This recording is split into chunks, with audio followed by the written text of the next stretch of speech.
My favorite feature of human evolution is one that does not show up in our physiology. It is not a thumb, as important as those are, or the different ways that our eyeballs can see up close and at a distance. It's not our lungs, or all of the weird joints that make up our body. My favorite feature of human evolution is community. If you're skeptical that that is a feature of human evolution, let me back up. Let's begin here.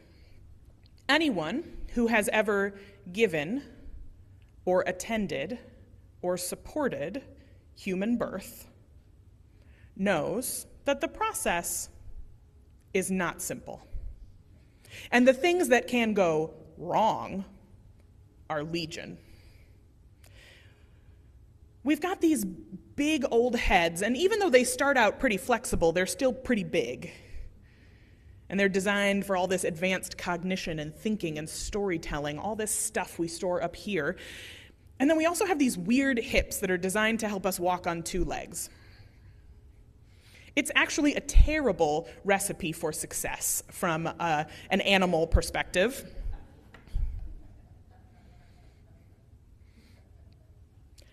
I feel like the people who have given birth are just like, yeah, it's not great. So how did we make it this far? Why didn't we evolve a better way to bring babies from gestation to life? Well, we did. In her book, Eve, science writer Kat Bohannon describes the evolutionary advancement not of a different physiological birth process, but of birth supports and interventions. And I don't necessarily mean the inventions of modern gynecology, but instead supportive birth practices, almost never written down, almost always practiced by other women, right, who eventually became known as midwives in history, right? That the evolutionary purpose of these birth practices has been around for tens of thousands of years. It dates from about the Paleolithic era. We evolved not a different pelvis, though that probably would have been more useful, but instead we evolved uniquely in some ways among animals to not give birth alone. We evolved to need one another in order to bring life that final mile to fruition, not because we thought it sounded cool, but because we had to. Because our species' ability to survive depended on it. Right? We couldn't evolve our way out of all the things that might go wrong. So instead, we evolved to be there for each other, to know that when things are going wrong, we actually cannot fix them alone. And that began as being true about how we gave birth and built community there, but I think it has snowballed over time into the many ways we have created communities that are essential to our species' survival. But there is a lie that persists in our world and in our own minds that if we are to be truly resilient, if we are to be like the little mussel in its shell and the spiky anemone and the clever hermit crab, if we are to be able to withstand change and maintain our equilibrium, then those resources have to come purely from within.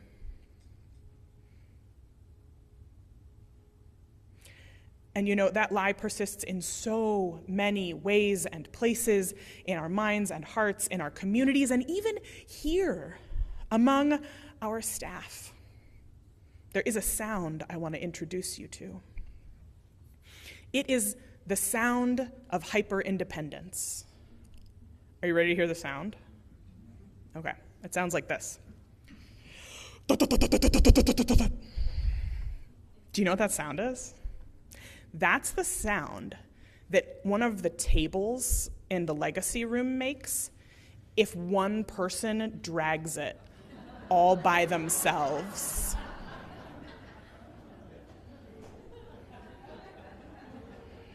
That's the sound that it makes. That's the sound it makes when, instead of asking one of the other people around, hey, could you help me move this table? That's the sound the table makes when one person says, I can do this by myself, and drags it across the carpet. I call it the hyper-independence table drag sound. I'm working on the copyright for that. And this is certainly probably one of the most amusing ways that this shows up in this community and our lives.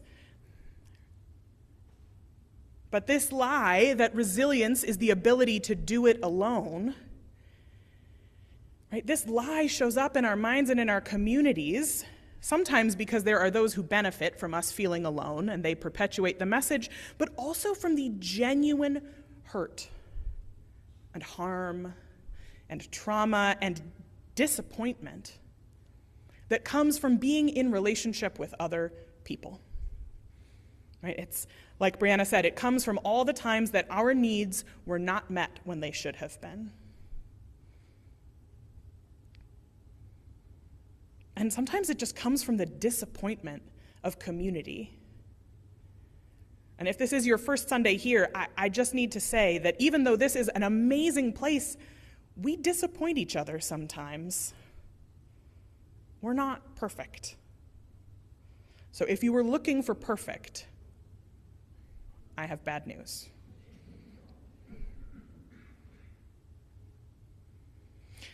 So what do we do with these several things that are true all at once? What do we do with the fact that it is complicated to choose to rely on one another when we have been hurt in the past, and that as human beings we have genuinely evolved to need one another? How do you hold those? How do we hold that being in community is necessary and that being in community is risky? Well, there's one piece of the tide pool ecosystem we haven't talked about yet. They are not only home to the tough creatures, to the spiny and the spiky, the ancient and the rough, the sort of creatures that were here before human beings and frankly are going to be here long after we are gone. Tide pools also serve as nurseries for certain species of fish, right? It's a place where those fish go to lay their eggs, to have their little fish babies, so that they have a chance to grow a little bit before they have to go out and face the larger ocean and the predators who live there. Sometimes it's amazing when we see these impulses that we think of as human in other animal species. This idea that we know we cannot protect our children forever, but by God, we're going to protect them as long as we can. It's the tender and the tough together. Right? Because nothing about the solace of a little corner of the tide pool, nothing about the skills of a midwife, or any of the infinite ways we show up for one another in community, none of those things make the work of living a human life any less risky. And frankly, we are lying to ourselves if we think that we can make the endeavor of being human safe. It's just not. Instead, what I think we have is the opportunity to meet one another in that risk and face it together. And thinking about the risk we have to face together, right? In the world writ large, we don't have to look very hard for examples right now. But it can be easy to forget, too, that those risks are everywhere. They are intimate and multitude in our human lives. Right? And it's not just for this moment, because the ability to show up and meet one another in the risk, that is what community has always been and will always be. And I think that facing that risk requires the combination of tough and tender that dwells in tide pools and is so fiercely embodied in midwives, and that each of us can demonstrate when we dare to ask for help. Because when we dare to ask for help, we are admitting that we do, in fact, need one another. That we are a species, we cannot enter this world without some help. And that what changes over the course of time is not that we stop needing help, but that it feels riskier and riskier to admit it out loud.